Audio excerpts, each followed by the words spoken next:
ఓ యజమానికి 4 గాడిదలు ఉండేవి. వాటిలో ఒకటి కరెంట్ షాక్తో చనిపోయింది. అయితే విద్యుత్ శాఖ నిర్లక్ష్యం వల్లే తన గాడిద చనిపోయింది అంటూ యజమాని గొడవకు దిగాడు. కరెంటోళ్ల వల్లే తాను ఉపాధి కోల్పోయానని పంచాయతీ పెద్దల్ని తీసుకొచ్చి నానా రభస చేశాడు. ఆ తరువాత జరిగిన పరిణామాల్లో మొత్తం 65 మందిపై ఎఫ్ఐఆర్ నమోదైంది. ఈ చిత్ర ఘటన బీహార్లోని బక్సర్ జిల్లాలో జరిగింది. ఈ ఘటన బక్సర్ జిల్లా కేసర్ బ్లాక్లోని రాంపూర్ గ్రామంలో జరిగింది. దదన్ రజక్ అనే వ్యక్తికి 4 గాడిదలు ఉండేవి.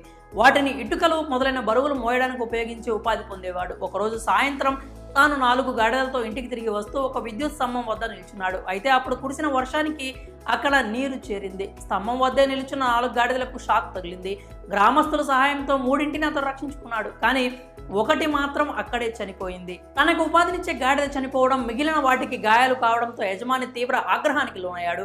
పంచాయతీ పెద్దలు ఇతర గ్రామస్తులతో కలిసి పవర్ గ్రిడ్ కార్యాలయంలో గొడవ చేశాడు. అయితే ఈ గొడవ వల్ల 2 గంటల 26 నిమిషాల పాటు కరెంటు సరఫరా నిలిచిపోయిందని అధికారులు అంటున్నారు. దీంతో ఆ డిపార్ట్మెంట్కు 1.5 లక్షల నష్టం వచ్చిందట. గొడవకు సంబంధించి సమాచారం అందుకున్న పోలీసులు అక్కడికి చేరుకున్నారు. ప్రభుత్వ పనులను అడ్డుకోవడం, సర్కారు ఆదాయాన్ని కోల్పోయేలాగా కారకులు కావడం, ఉద్యోగులతో అనుచితంగా ప్రవర్తించినందుకు అధికారులు కేసు పెట్టారు.